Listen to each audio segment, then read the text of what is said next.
नमस्कार साथियों, आप सभी का एसबीओ मानकेसर यूट्यूब चैनल पर हार्दिक स्वागत और अभिनंदन।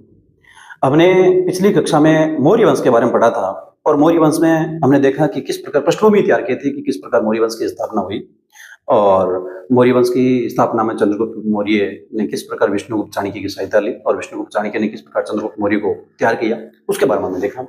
दो कथाएं देखी थी, एक में सिकंदर आक्रमण के समय जो पृष्ठभूमि तैयार हुई वो, और दूसरी हम देखी थी सट्टार और राक्षस दोनों आपस में जो संघर्ष करते हैं और फिर जो सट्टार के प्रति राक्षस हैं वो गणानंद को उकसा देता है, बिड़ा देता है। ऐसी कुछ कहानियां पढ़ी थी और आज हम पढ़ेंगे कि अब मौर्य वंश में हमारा टॉपिक जो बिंदु आगे रहने वाला हो जो है वो तो चंद्रगुप्त मौर्य से शुरू करेंगे हम, बाद में आगे प्रशासन से संबंधित जो भी हम पढ़ेंगे डिटेल देखेंगे। लेकिन याद रखना कि आप उससे पहले थोड़ा यह जान लें कि ये मौर्य थे कौन, क्योंकि इतिहास में इसके संबंध में कई लोगों की अलग अलग मत हैं। कई इनको क्षत्रिय बता रहे हैं तो कई पारसिक बता रहे हैं, कई शूद्र बता रहे हैं, कई निम्न वर्ण का बता रहे हैं। तो उसमें थोड़ा देख लेते हैं हम कि ये मौर्य कौन थे, क्या ये क्षत्रिय थे, क्या ये पारसिक थे, तो किन किन ने कौन कौन से मत का समर्थन किया है उसके बारे में थोड़ा देखते हैं। तो हमारा आज का टॉपिक है मौर्य कौन थे। ठीक है, तो मौर्य कौन थे, बिंदु रहेगा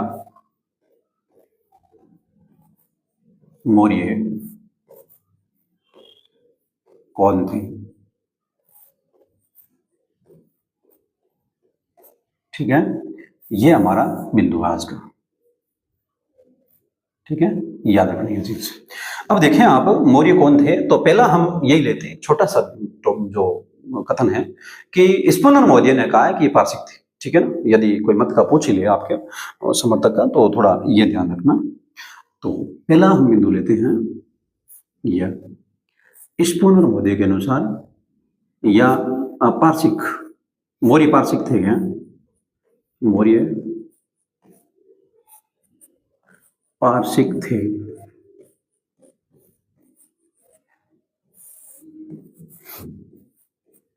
और इस जो मत का समर्थक है वो कौन है, स्पुनर मौर्य। स्पुनर मौर्य के अनुसार, स्पुनर महोदय के अनुसार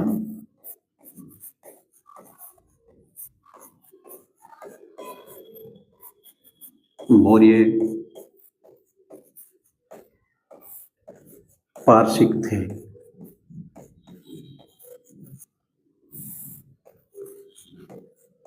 ये ठीक है, और नेक्स्ट बिंदु लेते हैं मौर्य क्षत्रिय थे, यानी ज्यादा तो विशेष तो क्षत्रिय वाला ही है।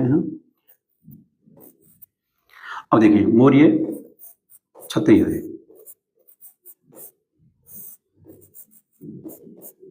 अब मौर्यों को क्षत्रिय मानने वाले विभिन्न जो साहित्यिक स्रोत हैं वो देखते हैं कौन कौन सी हैं। ये मौर्य क्षत्रिय थे। अब पहली बात तो ये तो सॉरी कि जो बौद्ध और जैन धर्म वाले हैं ये मौर्यों को क्षत्रिय मानते हैं। बौद्ध धर्म के एक महापरिनिर्वाण सूत्र में मौर्यों के बारे में कहा गया कि मौर्य क्षत्रिय थे। आप कहेंगे सर महापरिनिर्वाण जो सूत्र है वह भगवान बुद्ध के जीवन की अंतिम घटनाओं का वर्णन करता है। फिर भगवान बुद्ध के जीवन की अंतिम घटनाओं का वर्णन करता है तो उसमें यह बात क्यों लिखी कि मौर्य क्षत्रिय थे या नहीं थे, ये बात कैसे हो सकती है, वो तो बौद्ध धर्म से रिलेटेड है। तो इससे आप थोड़ा समझने का प्रयास करना कि एक भगवान बुद्ध के जो जीवन की अंतिम घटनाएं अर्थात भगवान बुद्ध मोक्ष की प्राप्ति हुई उनको हम बोलते हैं, भगवान बुद्ध को जो मोक्ष की प्राप्ति हुई उनको हम बोलते हैं महापरिनिर्वाण। ठीक है, और महापरिनिर्वाण सूत्र है वो उन्हीं से संबंधित है। महापरिनिर्वाण सूत्र में ऐसा लिखा गया है कि भिक्षु द्रोण, एक भिक्षु द्रोण ने जिस समय भगवान बुद्ध मोक्ष को प्राप्त हुए उस समय उनके जो अस्थियां हैं उनका बंटवारा किया था। किसने, भिक्षु द्रोण ने। और भिक्षु द्रोण ने जो अस्थियों का बंटवारा किया है उसमें आप देखें तो 8 क्षत्रिय राजा थे, उनको बांटा है, 8 भागों में बांटा था। उसमें से 8 जो राजा है उसमें 7 क्षत्रिय थे और एक था वेट द्वीप का ब्राह्मण। तो कितने हुए, 7 क्षत्रिय राजा थे। कहने का मतलब आप समझ गए होंगे। महापरिनिर्वाण सूत्र के अनुसार भगवान बुद्ध के अवशेषों को 8 भागों में बांटा गया। उसमें से जो 8 भागों में लेने वाले हैं, उसमें 7 भागों को लेने वाले थे क्षत्रिय राजाओं, और 1 भाग लिया ब्राह्मण ने। वो ब्राह्मण कहाँ के थे? वेट द्वीप के ब्राह्मण। अब आप कहेंगे तो उससे हमारे मौर्यों का क्या रिलेटेड है, क्या संबंध है उससे? तो देखिए, उस 7 जो क्षत्रिय थे, उस 7 क्षत्रियों में से एक पिपली वन के मौर्य थे। उन्होंने वे अवशेष प्राप्त किए थे, और वे पिपली वन के मौर्य हैं, वो यही मौर्य है। तो कहने का मतलब है, आप कहेंगे कि ये कौन है, तो ये क्षत्रिय हैं। कहाँ के थे? पिपली वन के थे। ये चीज याद रखना। तो एक तो हम इसके बारे में लिखेंगे, और दूसरा महावंश के अनुसार क्या चीज कही है, और महाबोधि वंश में क्या चीज कही गई है, आप उसके बारे में भी हम देखेंगे। तो एक महाबोधि वंश में ऐसा कहा गया है, महाबोधि वंश में लिखा है कि चंद्रगुप्त मौर्य को लिखा है नरेंद्र कुल संभव। नरेंद्र कुल संभव का मतलब होता है एक राजकुल में जन्मा व्यक्ति, और राजकुल में जन्मा व्यक्ति है वो क्षत्रिय बताया गया है वहां पर। ठीक है, तो उसके बारे में थोड़ा देख लेते हैं। तो यदि आपको मोटा मोटी ऐसा पूछ लिया जाए कि मौर्यों को क्षत्रिय किसने कहा, बुद्धों ने कहा और जैनों ने कहा, यह चीज याद रखना। तो लिख लेते हैं इसके बारे में भी। बौद्ध और जैन धर्म के अनुसार, बौद्ध बौद्ध एवं जैन धर्म के अनुसार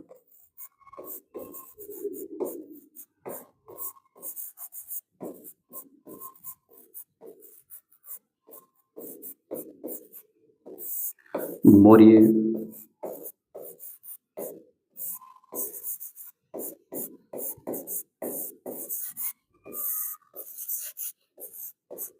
क्षत्रिय थे। ठीक है, और बौद्ध और जैन धर्म के अनुसार मौर्य क्षत्रिय थे। और इसमें हम बिंदु डाल लेते हैं अलग अलग। चलो यही रख लेते हैं, ये रख लेते हैं। और बिंदु में हमारा पहला बिंदु क्या है? महापरिनिर्वाण सूत्र के अनुसार। तो महापरिनिर्वाण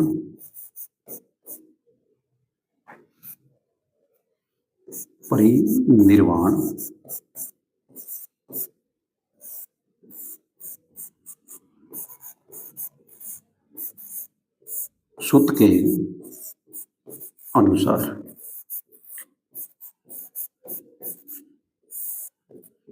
ये महापरिनिर्वाण सूत्र में क्या कहा गया है, मैंने आपको अभी बताया था। तो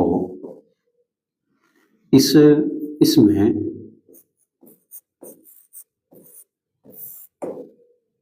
मौर्यों को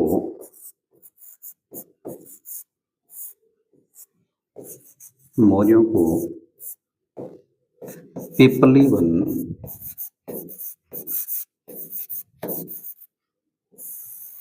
वन के क्षत्रिय बताया गया। पिपली वन के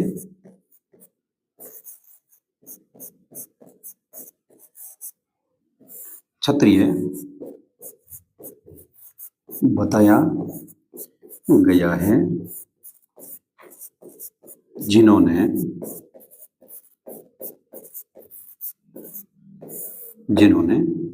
भगवान बुद्ध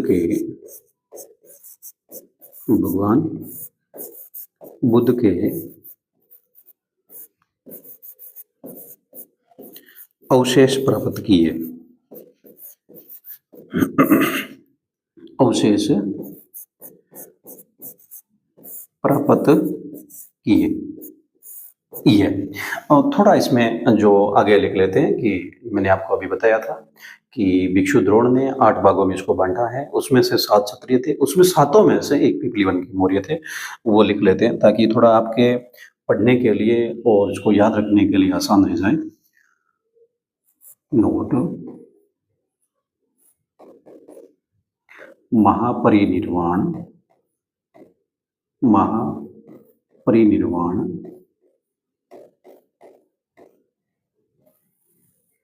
सूत्र के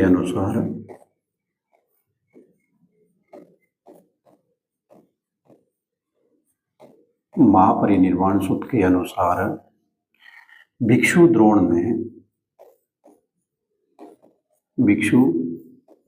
ने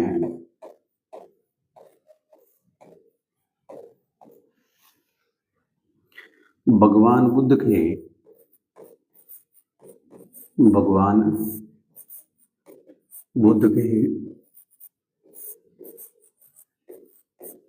अवशेषों को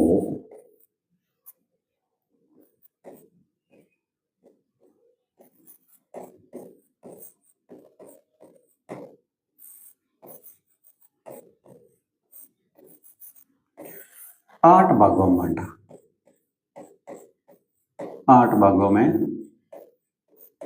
बांटा।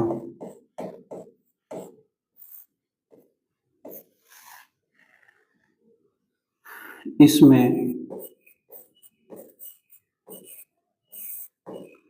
7 राजा क्षत्रिय तथा 1 राजा वेट द्वीप का ब्राह्मण था।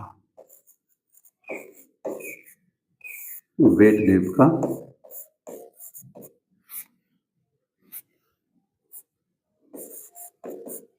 ब्राह्मण था। ये और इन 7 में से जो ये लगा लेते हैं, इन 7 राजाओं में से इन 7 राजाओं में एक राजा पिपलीवन का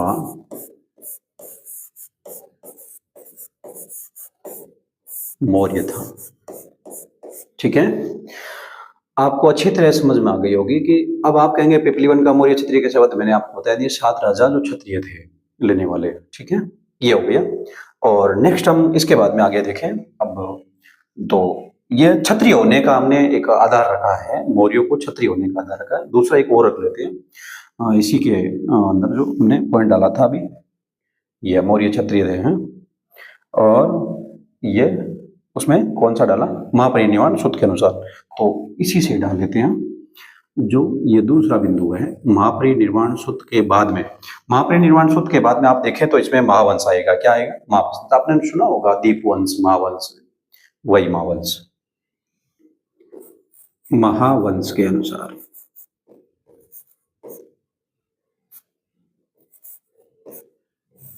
महावंश के अनुसार महावंश में क्या लिखा है देखें, इसमें ही पिपलीवन के मौर्यों को बताया गया है। तो थोड़ा हम लिख लेते हैं, समझने का प्रयास करना होगा कि इनके अनुसार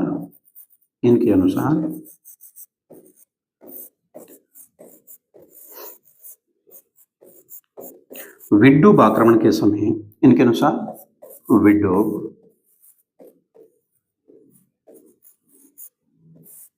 आक्रमण के समय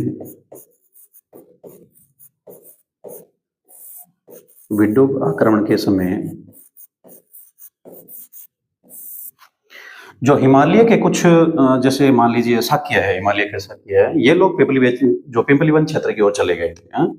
तो विड्डूब आक्रमण के समय हिमालय के आसपास ये निवास करते थे शाक्य। हिमालय के कुछ शाक्य जो हिमालय के आसपास हम देखें, या ये जो मूल रूप से कपिल वस्तु के थे, तो थोड़ा हिमालय के जो तराई क्षेत्र में कपिल वस्तु लिख लेता हूं मैं। कपिल वस्तु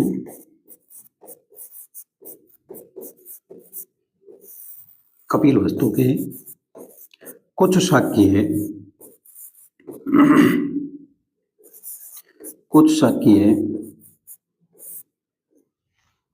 पिपलीवन क्षेत्र की ओर चले गए। पिपलीवन की ओर चले गए।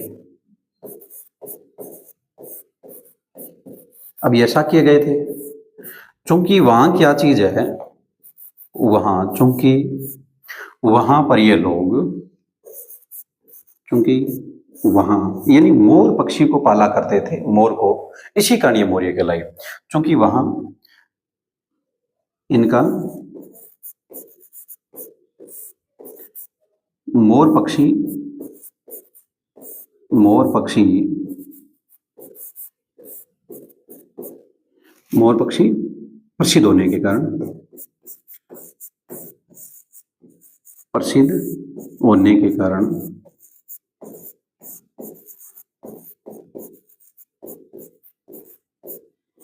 यह मौर्य कहलाई। यह मौर्य कहलाई। ये हो गया। अब देखें, आपने जो एक महापरिनिर्वाण सूत्र के बारे में पढ़ा है, एक महावंश के बारे में पढ़ा है, एक हम देखें महाबोधि वंश के बारे में लिख लेते हैं थोड़ा है। नेक्स्ट महाबोधि वंश। महाबोधि वंश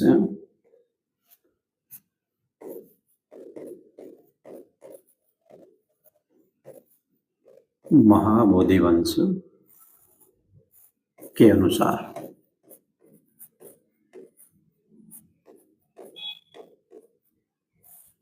महाबोधि वंश के अनुसार अब महाबोधि वंश के अनुसार क्या चीज है, तो महाबोधि वंश के अनुसार, ठीक है, हाँ, तो मैंने आपको बताया महाबोधि वंश में जो चंद्रगुप्त मौर्य के लिए एक विशिष्ट शब्द का प्रयोग हुआ है, नरेंद्र कुल संभव, और इसी कारण वो क्षत्रिय के रूप में जाना गया। तो देखें,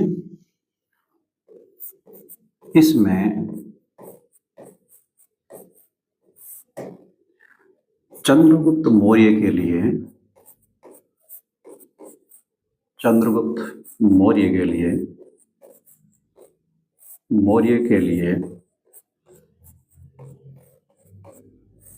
किस शब्द का प्रयोग हुआ है? नरेंद्र कुल संभव।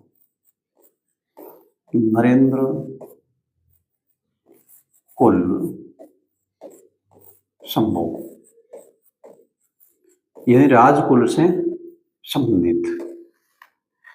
तो इसका मतलब क्या होता है? यही पास में यही लिख लेते हैं, और राज परिवार से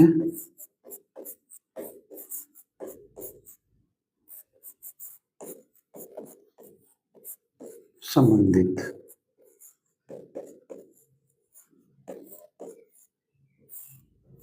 यह ठीक है। तो इसमें चंद्रगुप्त मौर्य के लिए नरेंद्र कुल संभव शब्द का प्रयोग हुआ है। शब्द का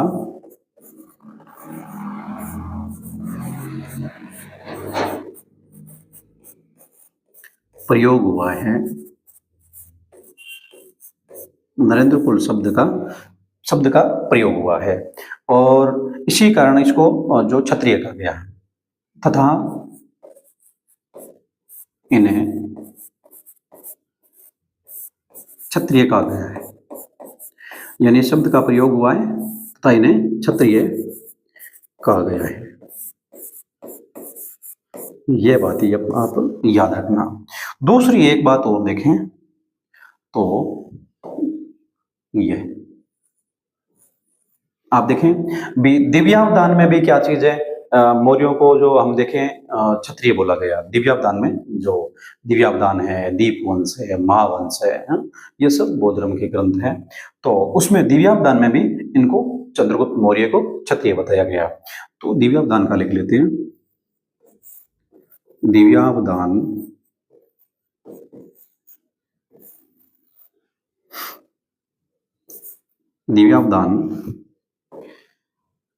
के अनुसार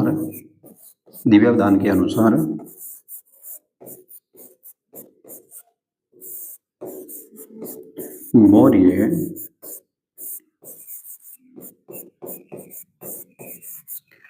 क्षत्रिय थे। दिव्यावदान के अनुसार मौर्य क्या थे? क्षत्रिय थे। यह चीज थोड़ी याद रखना।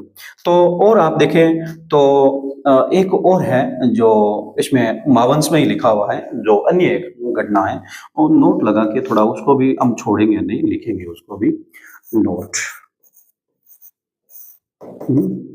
महावंश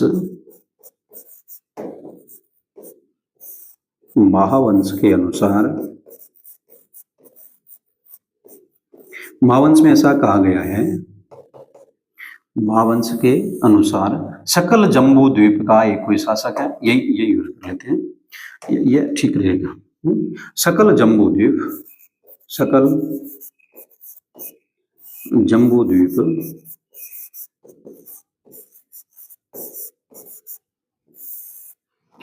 सकल जम्बूद्वीप के स्वामी चंद्रगुप्त मौर्य, चंद्रगुप्त मौर्य। अब आपको कहीं पूछ लिया जाए कि आपको क्या पता कि चंद्रगुप्त मौर्य ने घनानंद को हटा करके और फिर मौर्य वंश की स्थापना की, ये स्पष्ट इसमें लिखा है महावंश में स्पष्ट लिखा है कि सकल जम्बूद्वीप के स्वामी चंद्रगुप्त मौर्य ने विष्णुगुप्त चाणक्य की सहायता से नंद वंश के अंतिम शासक घनानंद, जो नंद वंश का 9वां शासक था, उसको पराजित कर मौर्य वंश की स्थापना की। तो उसी को लिख रहे हैं हम। सकल जम्बूद्वीप के जो स्वामी चंद्रगुप्त मौर्य ने चाणक्य की सहायता से, जिसको विष्णुगुप्त चाणक्य या कोटलीय बोलेंगे हम, चाणक्य की सहायता से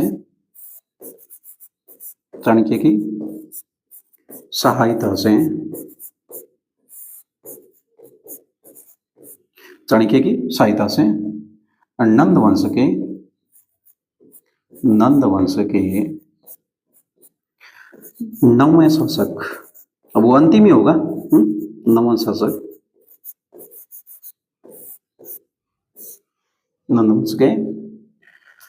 नंदवंश के अंतिम शासक लिख लेते हैं हम। नंदवंश के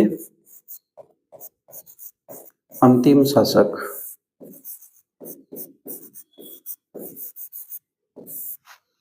घनानंद का वध करके,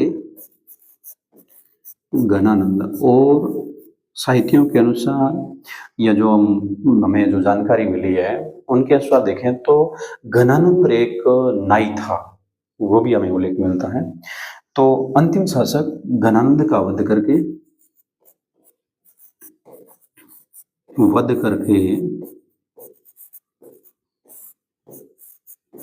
मौर्य साम्राज्य स्थापित किया, मौर्य साम्राज्य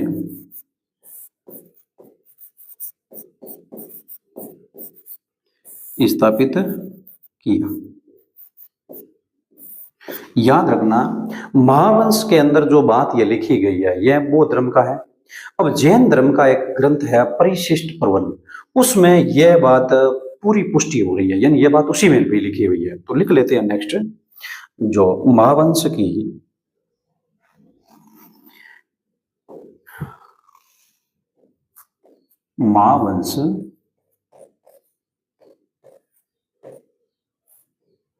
में जो घटना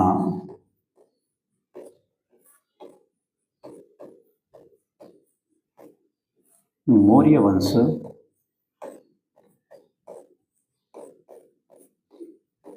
की स्थापना के संदर्भ में है,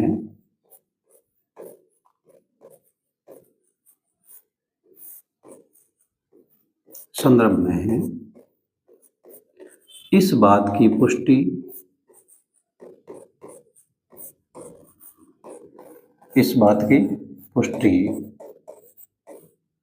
जैन ग्रंथ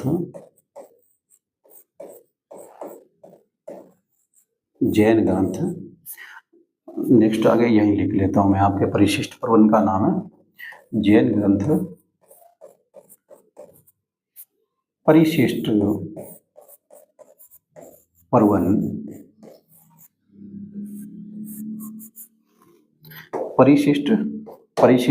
है। इस बात की पुष्टि जैन ग्रंथ परिशिष्ट पर्वन से होती है। ये हो गया।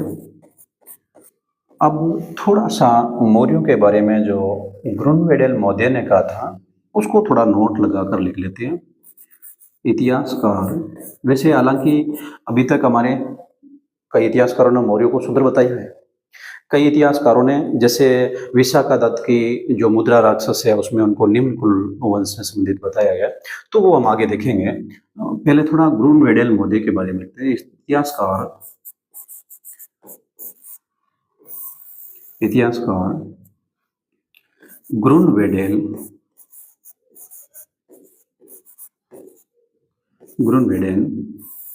मोदी के अनुसार,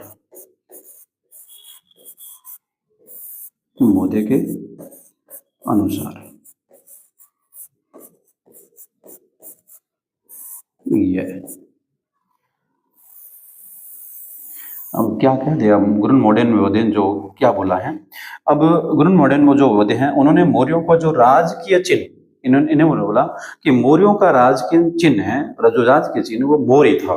तो मौर्यों का राजकीय चिन्ह मोर था, ये मोर ही क्यों, ऐसा हमने ग्रुनवेडेल मोदी से पूछा कि मोदी जी आप बताइए कि ये जो मौर्यों का राजकीय चिन्ह मोर ही था, क्या ये सही है? यदि सही है तो इस संदर्भ में आप हमें कुछ जो तर्क के आधार पर बताइए, पुष्टि कीजिए इसकी, और ऐसे सबूत रखिए।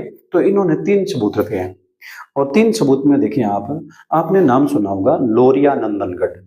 लोरिया नंदनगढ़ एक स्तंभ लेख है, और वहां से मयूर की आकृति मिली है। तो पहला इन्होंने प्रमाण वही रखा है। देखते हैं इसके बारे में, लिख लेते हैं थोड़ा ग्रुनवेडेल मोदी के बारे में। इन्होंने मौर्यों का राजकीय चिन्ह मोर बताया। मोर बताते हुए निम्न साक्ष्यों से पुष्टि की। निम्न साक्ष्यों के आधार पर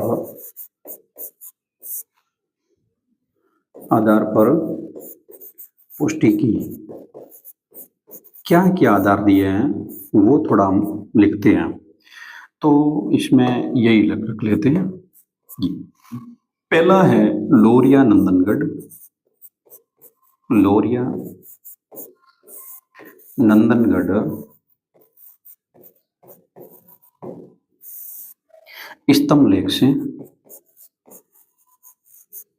स्तंभ लेख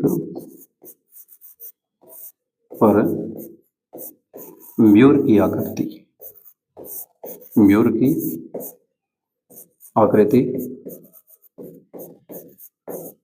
हो गया। दूसरा, इन्होंने पुष्टि के संदर्भ में सांची का जो स्तूप है उसके जो इन्होंने जो देखने के बाद में वहाँ एनालिसिस किया, तो पता चला कि एक सांची के स्तूप के तोरण द्वार पर भी हम देखें ऐसा एक मोर का चित्र है। तो सांची के स्तूप के पूर्वी द्वार पर मयूर की आकृति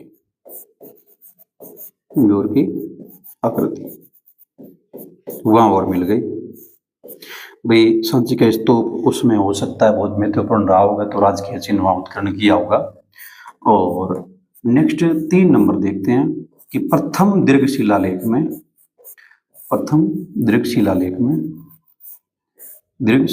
में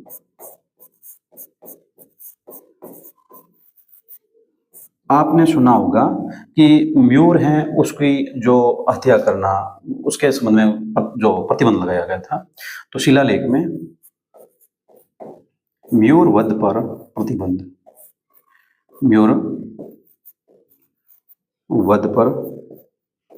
प्रतिबंध विशेष तौर से इन्होंने कहा था कि राजकीय पाकशाला के अलावा प्रतिबंध, आप मयूर और हिरण का वध नहीं करेंगे।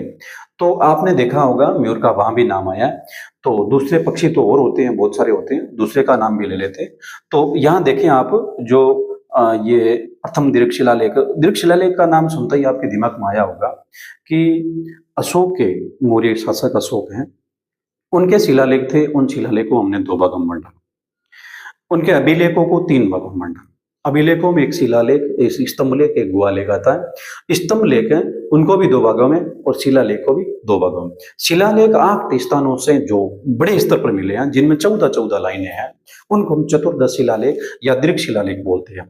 उस चतुर्दश शिलालेख की पहली पंक्ति में ये बात कही गई है कि बलि निषेध, तो उसमें ये बात लिखी गई है मोर के संदर्भ में, उसको हमने प्रथम दीर्घ शिलालेख के रूप में लिया। यानी कहने का मतलब है दीर्घ शिलालेख जो 8 स्थानों से प्राप्त हुए हैं, उन 8 में ही पहली पंक्ति में जो लाइन लिखी हुई है उसको हम प्रथम दीर्घ शिलालेख नाम से पुकारते हैं।